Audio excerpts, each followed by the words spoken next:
How y'all doing today? Today I'm starting a new Intarsia project and I'm going to show you from start to finish.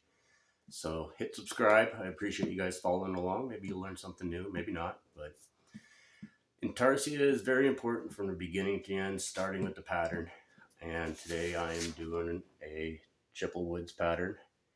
You can find it at his Etsy store. I would rate this pattern, I would rate almost all of his patterns expert level because they're small. The pieces are tiny. But anyway, back to the pattern. It's very important how you lay out your pattern. And I studied the pattern from the beginning to end and go about each one differently. Sometimes I start in the center, sometimes I start in the corner. And if it has eyeballs, I feel that that is the viewer's focus.